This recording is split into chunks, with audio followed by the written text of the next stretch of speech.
नमस्कार मित्रांनो. तर लाखात एक आमचा दादा या मालिकेच्या आजच्या भागात आपल्याला पाहायला भेटणार आहे की सगळ्या बहिणी अंगणात शांत बसलेल्या असतात. सगळ्या आपापल्या कामात गुंतलेल्या असतात. सूर्य येतो आणि सांगतो की अगं तुम्ही एवढं सगळं शांत का बसलाय, राजूचा कांद्या पोह्याचा आणि चहाचं बघ. हे ऐकल्यानंतर धनू म्हणते की अरे दादा, हे सगळं बनवायचं कोणी पाहुणे मंडळी येणार आहेत का? तुळजा पण तिथे येते. तेव्हा सूर्या म्हणतो की अगं हो, तेजोला बघण्यासाठी एक खूप छान स्थळ आलेलं आहे आणि यावेळेस लग्न नक्की ठरेल बघ. असं म्हटल्यानंतर राजू खूप खुश होते आणि तेजोला चिडवायला लागते, होणार वहिनी असं म्हणून. तेजोला मात्र काळजी वाटत असते. तेव्हा सूर्या तुळजाला म्हणतो की तुळजा, तेजोला तयार करशील का गं? तेव्हा तुळजा म्हणते की हो, मग मीच तर तयार करणार आहे ना तिला. असं म्हणून तेजोला आपल्या रूममध्ये घेऊन जाते. तेजू शांत बसलेली असते. इकडे सगळ्या बहिणी कांदा पोहे आणि चहाची तयारी करत असतात. धनूचं मात्र खाण्यावर लक्ष असतं. राजू चहा ठेवत असताना ती परत साखरेचा डबा घेऊन खायला लागते. भाग्या म्हणते की अगं धनू दिदी, ही काय खायची वेळ आहे का गं? दे ती साखर इकडं. असं म्हटल्यानंतर राजूचं लक्ष धनूच्या हातातल्या डब्यावर जातं. ती तो डबा हिसकावून घेते आणि म्हणते की धनू, आज साखर संपू नकोस ग, माझी सगळी साखर संपल, दे इकडं. मग धनू म्हणते मी काय खाऊ? राजू म्हणते की जा लाडू खा, जा, दे ती साखर. असं म्हणून तिच्या हातातली साखर घेते आणि चहा बनवायला चालू करते.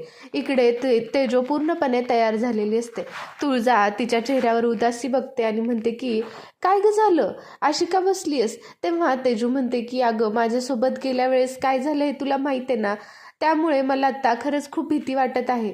तुळजा म्हणते की अगं सगळी माणसं सारखी नसतात, काही माणसं आपल्यासारखी सुद्धा असतातच ना, आणि यावेळेसचं स्थळ नक्की आपल्यासारखं असेल, तू काळजी करू नकोस. सूर्या बाहेर चाललेला असतो. तेवढ्यात पप्पी आणि तिचे वडील तिथे पोहोचतात. त्यांच्या हातात बॅग असते. हे बघून वडील म्हणतात की ऐक ना सूर्या, मी जरा बाहेर चाललोय, इथे पप्पीला 2-4 दिवस राहू देत. सूर्या म्हणतो की मग तिचंच घर आहे, तिला जेवढा दिवस राहायचं आहे तेवढा दिवस राहू दे. पप्पी रडायला लागते आणि म्हणते की मला इथं कायमचं राहायला लागू नये म्हणजे झालं. सूर्या म्हणतो की काय झालं, असं का बोलतीयस? तेव्हा ती रडायला लागते आणि सांगते की इथे बँकेची नोटीस आली, आमच्या घराला टाळं लागले, पप्पांनी व्याजाचे हप्ते भरले नाहीत म्हणून आमच्या पप्पांनी कष्टानं उभं केलेल्या घराला कायमचं टाळं लागणार. पप्पा एवढे पैसे कसे फेडणार? ते म्हणतात की अरे सूर्या, हप्ते थकल्यामुळं बंद झालं, पण असू दे ना, मी बघतो काहीतरी व्याजानं कुठून तरी पैसे काढतो आणि मी लवकरात लवकर घर सोडवतो. ऐकल्यानंतर सूर्या म्हणतो की किती पैसे भरायचे? तेव्हा पप्पीचे वडील म्हणतात की 60,000. सूर्या म्हणतो की थांबा इथे. तो लॉटरीचे लागलेले 50,000 बाहेरून आज जाऊन घेऊन येतो आणि त्यांच्या हातात देतो. तेव्हा त्यांच्या एकदम डोळ्यात पाणी येतं आणि म्हणतो की सूर्या, अरे नको एवढे पैसे, तू तुझ्या कष्टाने कमवलेले पैसे आमच्यासाठी कशाला देतो? तेव्हा सूर्या म्हणतो की मग तू कुठून आणणार आहेस पैसे? व्याजानूच घेणार आहेस ना? एक खड्डा खोदायसाठी दुसरा खड्डा आणखीन खोल खोदायचा, असं कशाला? आणि मी असताना तू कशाला बाहेर बघायचं? आणि हे तसेही पैसे लॉटरीचे आहेत, माझ्या कष्टाचे नाहीच आहेत. तेव्हा ते म्हणतात की मला देण्यासाठी आणि मी घ्यावं म्हणून तो खोटं बोलतोयस ना? त्याच्या बहिणी म्हणतात की नाही मामा, खरंच हे पैसे लॉटरीचे आहेत. हे ऐकल्यानंतर ते म्हणतात की असू दे, तरी पण ही लक्ष्मी तुझ्याच वंजळीत टाकली आहे. सूर्या म्हणतो की काय माहीत, ही लक्ष्मी तुझ्यापर्यंत आणि तुझ्या कामाला यावे म्हणून माझ्या नशिबात आली असली तर. ते त्याचे आभार मानतात आणि पैसे घेऊन कर्जाचा हप्ता फेडायला निघून जातात. पप्पी आतमध्ये येते. पप्पी तिथे उभी राहिलेली असते. ती तुळजाचा एवढा दानशूर बघून पणा म्हणते की हेच तर सूर्या, तुझ्यातला साधेपणा मला लय आवडतो, म्हणून तर मला कुणा दुसऱ्यावर प्रेम होणार नाही. असं म्हणतात की आपल्या खऱ्या प्रेमाची आपण वाट बघितली तर एक ना एक दिवस नक्की नशिबात येतं. मी आयुष्यभर अशीच राहीन, पण तुझ्याच प्रेमाची वाट बघेन. इकडे तुळजाला ती मुलगी दिसते आणि सांगते की बघितलंस, किती काळजी करतो हा सगळ्यांची, आणि मग तुला किती सुखात ठेवेल, आणि तू काहीच का बोलत नाहीयेस? सांगून टाक ना त्याला की तू तिला आवडतोस. हे ऐकल्यानंतर तुळजा मात्र हसत बसलेली असते. तेवढ्यात सूर्या म्हणतो की बरं लागा तयारीला, म्हणून सगळेजण तयारीला लागतात. डॅडी म्हणतात. नंतर सूर्याला आठवतं की हे सगळं डॅडींना सांगितलं पाहिजे, म्हणून तो डॅडींना फोन करून सांगतो की डॅडी, तेजूला बघण्याचा कार्यक्रम आहे आणि तुम्ही इथे आलंच पाहिजे. डॅडीसुद्धा तयार होतात. थोड्या वेळाने डॅडीसुद्धा घरात येतात. सगळे त्यांची विचारपूस करतात, त्यांना बसवतात. डॅडी सूर्याला स्थळाबद्दल विचारतात. तेव्हा सूर्य आपलं स्थळ खूप छान आहे आणि यावेळेस लग्न जमेल असं सांगतात. इकडे शत्रू एकटाच असतो. त्याची ती मोलकरीण स्वतः त्याच्याजवळ जाते. हे बघून शत्रू म्हणतो की काय झालं, आज चक्क तू माझ्याजवळ आलीस? तेव्हा ती म्हणते की घरात कुणी नाही ना. तेव्हा शत्रू म्हणतो की बरं चल, घरात कुणी नाहीये ना, चल आता मी तुला आतमध्ये नेतो असं म्हणतो आणि नंतर तिला एक प्रश्न विचारतो की का गं, काय झालं, घरातले कुठे गेले सगळे? तेव्हा ती मोलकरीण सांगते की अहो घरातले सगळं ते तेजो दिदींच्या लग्नाला पाहुणे बघायला आलेत ना, मग सगळे सूर्याच्या घरी गेलेत. हे ऐकल्यावर शत्रूला खूप राग येतो. तो त्या बाईला ढकलून देतो आणि म्हणते की असली धळभद्री खबर द्यायला मला तू इथे बोलवलंस का गं? आणि एवढी हसत काय सांगते? तेजो फक्त माझी आहे आणि मीच तिच्याशी लग्न करणार आहे. आता डॅडी तुमचं लय होत चाललंय, आता मी काही वेळ ऐकून घेणार नाही, असं तो रागात तिथून पायपटात निघून जातो. इकडे कार्यक्रमात पाहुणे मंडळी आलेले असतात. पाहुणे मंडळी आले की सगळेजण चहा पाण्याचं बघतात. तेव्हा सूर्या काजू पुड्याला सांगतो की बघ तेजोचं झालंय का? तेव्हा ते म्हणतात की हो झालंय, म्हणून तेजो चहा घेऊन येते, सगळ्यांना चहा देते. तो मुलगा बघत बसलेला असतो तिच्याकडे.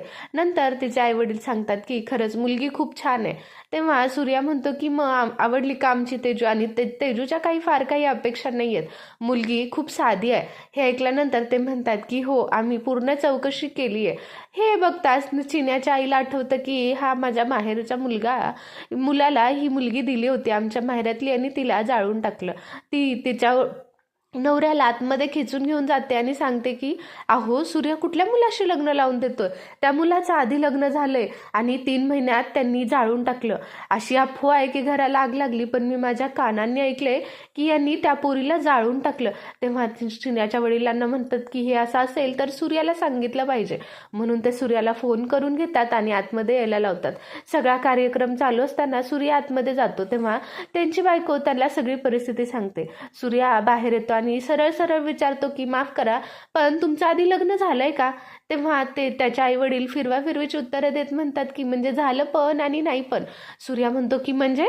हे ऐकल्यानंतर जो मध्यस्थी असतो रागाने उठतो आणि म्हणतो की अहो म्हणजे तुमचं लग्न झालंय हे तुम्ही आमच्यापासून लपवलं? तेव्हा ते म्हणतात की एवढी छोटीशी गोष्ट तर होती, लग्नाला फार काही दिवस झाले नव्हते, 3 महिन्यातच लग्न झालं आणि ती आग जळून मेली. आता ह्याला काय लग्न म्हणायचं का? तुम्हीच सांगा. तो मध्यस्थी बोलतो की हे असं असेल तर मी कधीच सूर्या तुझ्यासाठी ह्यांचं स्थळ आणलं नसतं आणि तुम्ही आमच्यापासून एवढी छोटी गोष्ट लपवलीत आणि यांच्या मुलीकडची माहिती मात्र खोदून खोदून विचारलीत आणि आम्हाला हे लग्न करायचंच नाहीये. तो मध्यस्थीच म्हणतो आणि सूर्या त्यांना हकलून द्यायला लावतो. तुम्ही या, मला लग्न करायचं नाहीये असं सांगतो.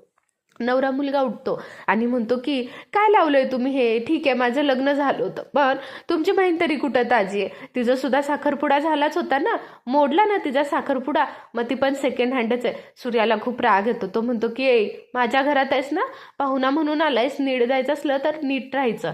इथे मी कोणाचं काही खपवून घेणार नाही. माझ्या बहिणीबद्दल बोलायची तुझी हिंमतच कशी झाली? आत्ताच्या आत्ता चालता हो, नाही तर इथे तुला सोडणार नाही. असं म्हटल्यानंतर मध्यस्थी त्यांना हकलून देतात. इकडे डॅडींना तेजोची खूप काळजी वाटत असते. तेजो रडायला लागते. तेव्हा तुळजा सगळ्या तिला सांगत असतात. तेव्हा डॅडी सूर्याला म्हणतात की जावई बापू हे तुम्ही काय बरोबर नाही करत आहेत. तुम्ही तुमच्या मुलीच्या लग्नाची खूप घाई करताय, बहिणीच्या लग्नाची खूप घाई करताय. तुम्ही आता तिच्या लग्नाचं बघण्यासाठी थांबवा. हे बघून सगळे घरातले खूप शॉक होतात. सूर्या म्हणतो की म्हणजे डॅडी म्हणतात की नाही, आता तुम्ही तेजोच्या लग्नाचं बघायचं नाही, मी बघणार. तेजोच्या लग्नाची जबाबदारी माझी. येत्या 7 दिवसात मी तेजोसाठी चांगल्यातला चांगला मुलगा शोधून काढीन आणि तिचं लग्न लावून टाकेन, ही जबाबदारी माझी, असं म्हणून सूर्याला ते शब्द देऊन तिथून निघून जातात. सगळेजण खूप खुश होतात की आता फायनली लग्नाची जबाबदारी डॅडींनी घेतली आहे म्हटल्यावर तेजोच्या लग्नाची काळजीच नाही. सूर्या डॅडींना जाताना बघतो आणि म्हणतो की डॅडी उगाच मी तुम्हाला देव म्हणत नाही, तुम्ही माझ्यासाठी देवच आहात आणि तुमचा दर्जा दिवसेंदिवस वाढतच चाललाय, असं तो मनातच बोलत असतो. इथे लाखात एक आमच्या दादाचा भाग संपतो. खूप मोठं संकट टळल्यामुळे घरसुद्धा खूप खुश असतं. तुम्हाला हा व्हिडिओ आवडला असेल तर आपल्या चॅनलला लाईक करा, शेअर करा आणि सबस्क्राईब करायला